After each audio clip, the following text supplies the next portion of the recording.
Hey, what's going on? What's going on? What's going on, everybody? We back. We back. We back again. New mentality. We in a new spot. Obviously, y'all can see we in a new space, but it's the same people, man. It's the same energy. It's the same vibe. It's the same love, man. We coming to y'all just with some new mentality. It's me, Slim Woods. I guess it's rude to introduce myself first. I'm here with my brother Dozer. Sorry, I was here with my brother Dozer, man. Prince of Cameroon. Here with Big Lou. You see, he representing y'all. He representing tonight, representing the people. He got it on. And back, like I said, it's me, Slim Woods, man. Please make sure you go like and subscribe. New mentality, y'all. YouTube is doing their best to silence us, and we're doing our best to make sure our voice is heard. So please make sure you like and subscribe. So tonight, y'all, we kind of going more into we're gonna call it Bible thumping tonight, baby. We're going straight to that word. We're going into that good word. Just we want to that's a part of us. That's a part of what of the new mentality. That's a part of what shapes who we are. That's not the only thing about us, but that's the big major part. That's our foundation of what we build everything else on, is through the foundations of what the Israelites were in their culture, what they believed in and what they were raised up on, and just making sure we're keeping those things going, the things that keep our people thriving, man, keep our people ahead, keep our people where they're supposed to be. Focus. Like, we want to make sure that's what we're doing. So we Bible thumping tonight, y'all. I hope y'all appreciate this, man. I hope y'all appreciate what we're doing. So tonight we're gonna be in I'm gonna let Dozer go ahead and touch on that. Go ahead, Dozer. Let them know where we're gonna be at tonight. Alright, so we're going to be in Ecclesiasticus chapter 33. We're going to start off with verse 17. So it talks about selflessness. You know, it's something that as men we got to understand that we're constantly being watched. You know, so whether it's the next generation or our peers, we're all going through some things, and so people are always need of advice and guidance, as we are as well, because we're also still learning too. So it's important to know that it's good to utilize the gifts that God has given you to help other people, and utilize your time and energy to bring the light to other people as well too. You know what I'm saying? So we are in Ecclesiastes chapter 33. Verses 17, and it starts off, "Consider that I do not labor for myself alone, but for all those who seek instruction." So y'all want to start that off. We'll continue to go on with the scriptures, but y'all want to chop that up and keep going. I mean, just to touch on that there right there. That's a part. I think that's what we do. Like, we I don't want to speak for my brothers, but like all of this, us doing this podcast, us getting together, is just all about trying to give some knowledge that we've learned, and give it to as many people as we possibly can, and just to touch base with the people. Yeah, man, like that's so deep. Go ahead, Lou. Just wanna whatever we know that's good. We trying to just give all the good in our heart. That's it. All the good we got, we want to give to the world. That's all we can do. Right. All right, so we're gonna keep pushing. All right, so Ecclesiastes chapter 33, verse 18. "Hear me, you great men of the people, and listen to your ears.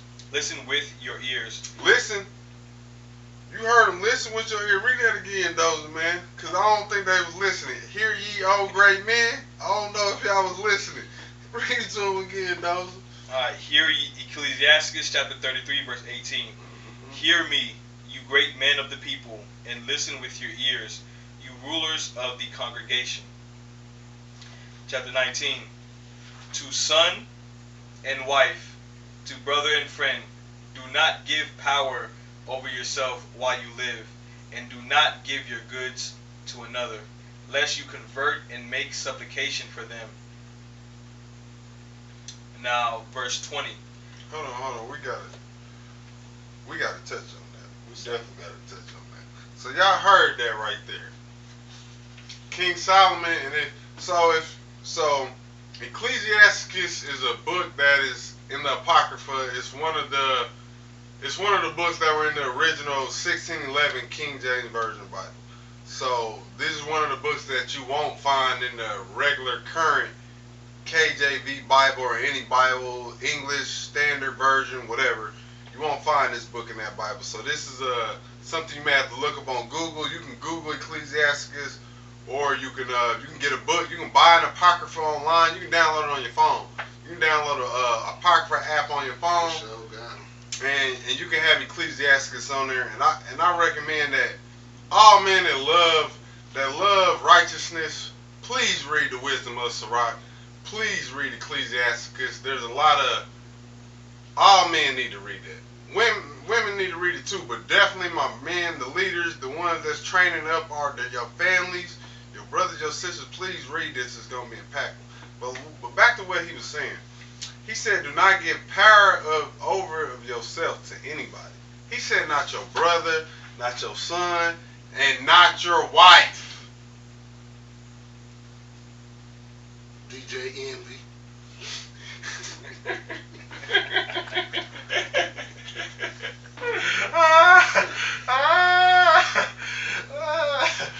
Nah, but it's real though, man. Like King Solomon wrote these books. King Solomon wrote, like we know Ecclesiastes in the regular Bible, it's the same thing. It's like these are just continue to that. Like King Solomon wrote these, so he was a king, man. So he was in a different type of position, so he got to see things from different levels and understand it. And he's like, man, you can't give nobody no power over you because you don't know what they're gonna do with it. When you give anybody power over you, you don't know what they're gonna do with it. But when you keep the power over yourself and you keep your own discipline, you keep your own control, you're in control. You're the one that's gonna be making those decisions. You're the biggest influence on your decision. But if somebody else got power over you, they're the biggest influence of your decisions. And I say that to say, your wife may not always be, like, I'm not saying her influence is a negative, but at the same time, us as men, our perspective is sometimes to look at the full view of things. And sometimes with a woman, they may just be looking at it from a certain angle or from a singular perspective. And we have sometimes the take back to come back and look at it from a full perspective. From just us, I mean, we were born to be in these positions. So only living out, what's natural within us. It's not about control. It's not about manipulation. It's not about making somebody feel less than. It's more so understanding your responsibility as a man and your duty. And it comes with a lot of responsibility, but as long as you're doing it with a pure heart, you're doing it with good intentions, you will be able to lead in the right manner. And you got to make sure that you don't get in your own way in trying to lead, because a lot of people can let it get to the head. You can get prideful, and they can make decisions based off of that pride and put somebody else in danger, or mistreat somebody else. You know what I'm saying? So, Lou. Listen to each other. Listen to each other, and put that pride to the side. That's one of the biggest downfalls in a lot of relationships is pride on both parts. Yeah, not just man and women, brothers, friends, in all relationships, pride kills, and in the streets, man, everywhere. Because that street mentality, the street code, following, the street code is the dumbest code in the world. That ain't something up with Satan. Oh, right. Man, and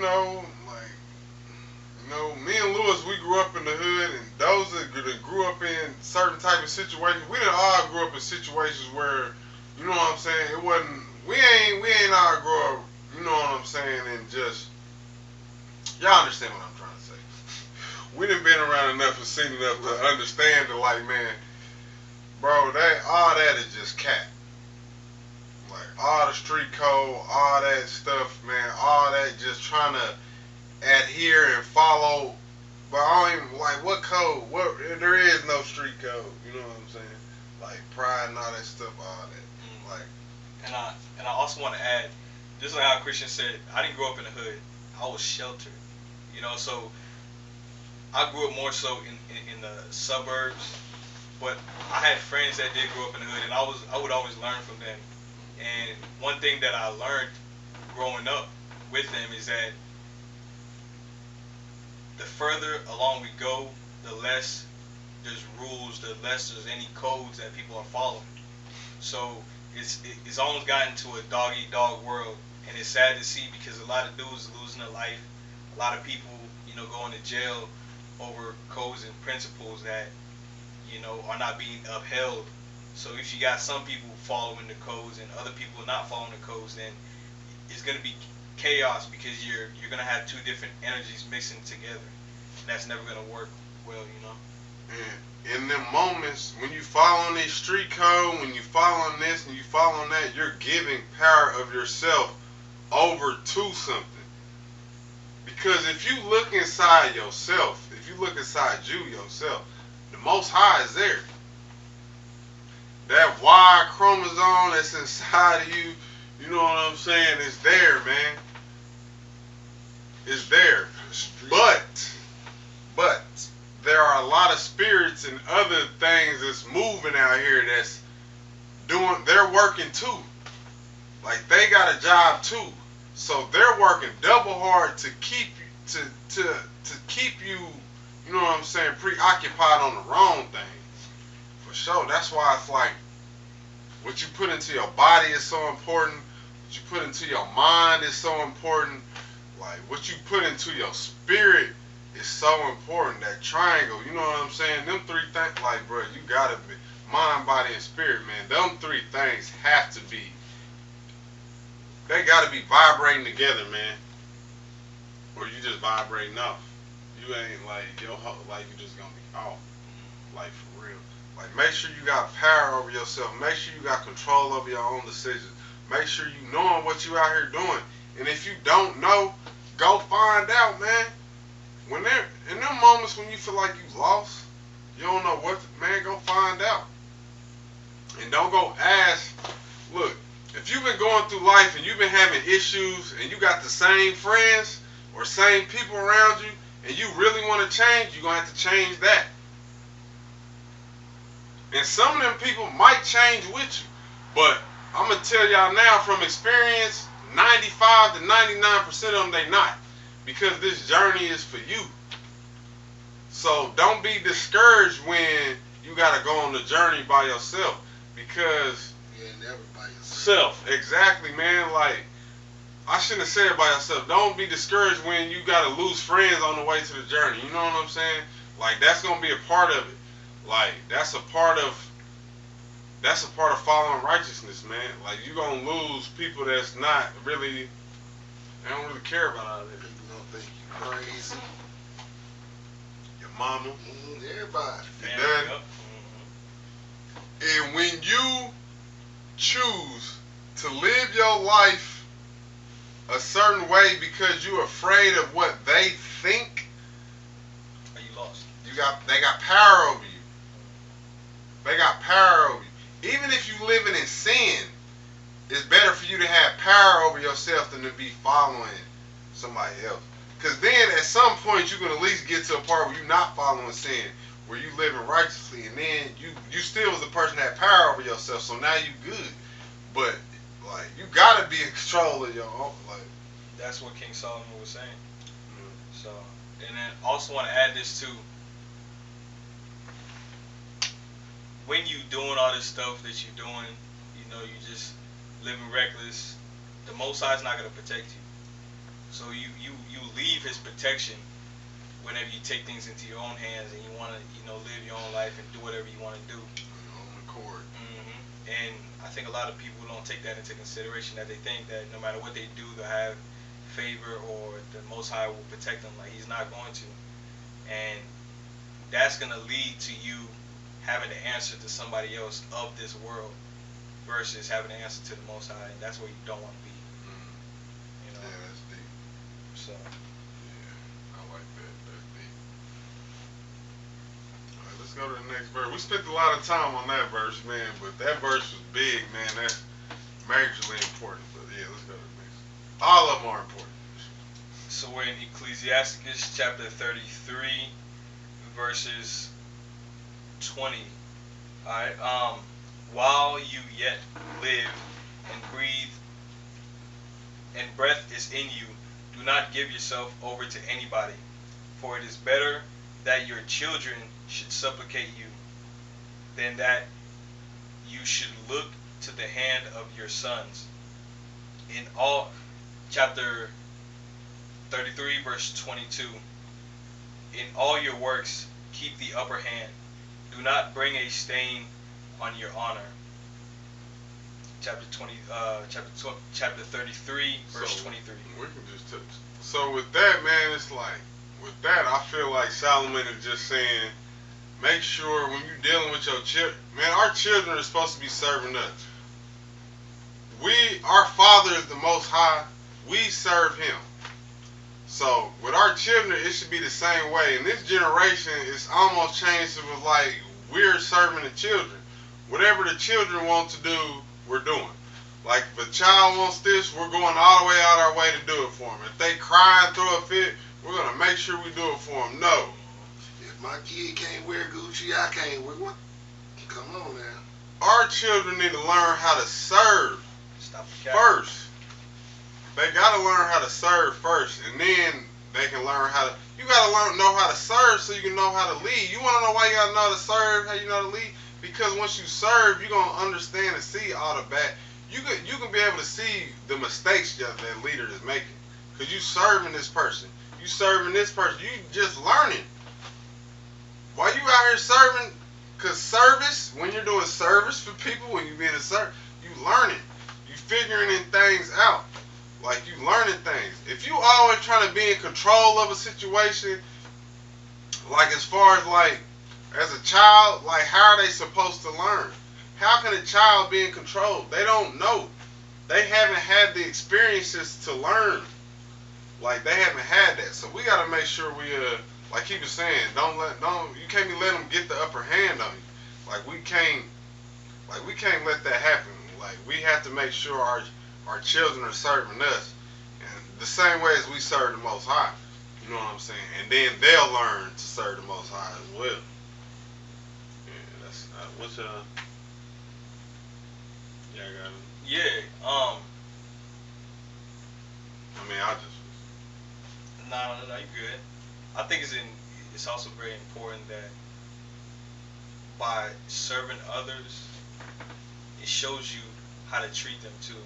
And it shows you how you should be treated if you were to be in a position to lead, because everybody wants to be treated a certain way, everybody wants respect, but they don't necessarily always put themselves in the shoes of somebody who is served, or somebody who is serving. They just want the good side of it. They don't necessarily want to put in the work. So once you put in the work, it's like how Christian said, you'll see how, somebody should be treated. And that will help make you a better leader if you're watching and if you're learning.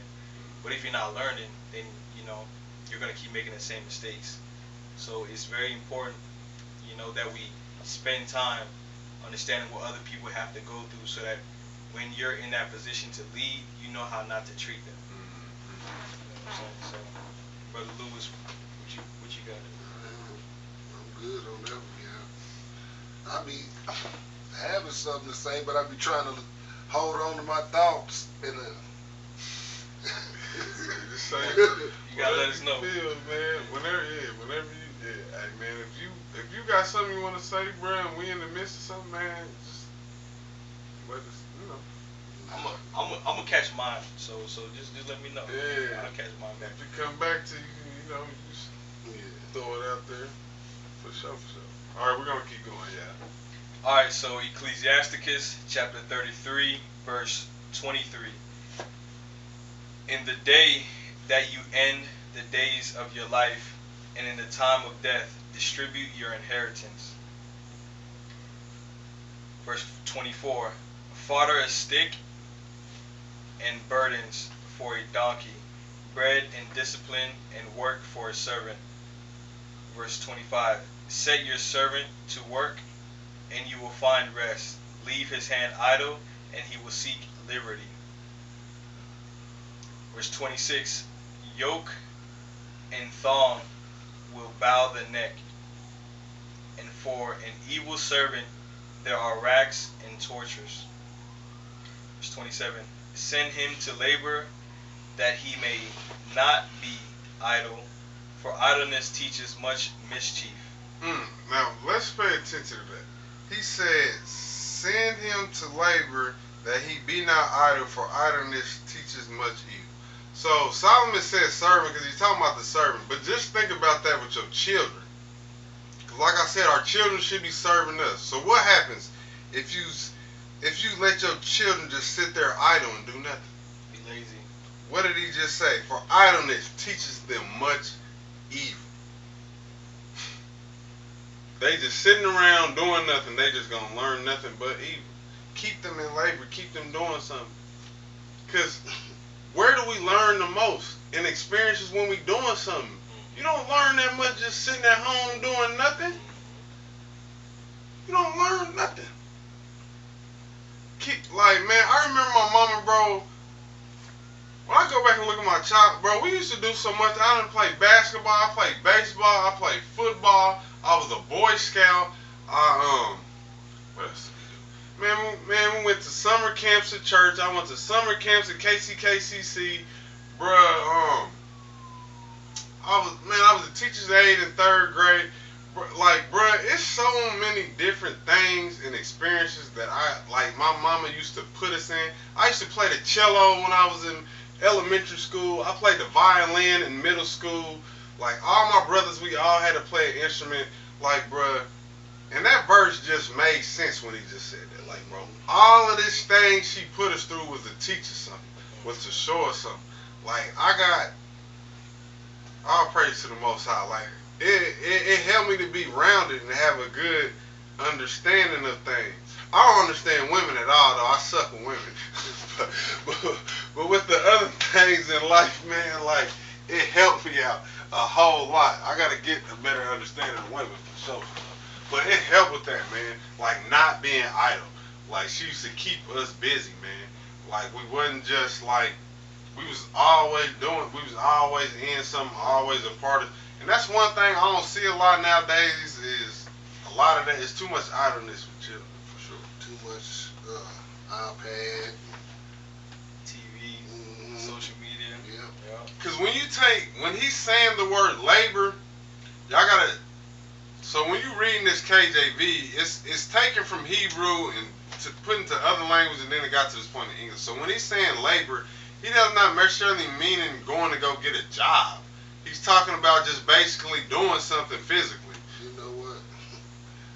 We used to go out of town as we were kids and when we came back in town, my daddy would make us write a book report on what we just experienced. Exactly. So that's a way for y'all to reflect back on, like, all right, what you learned from all this.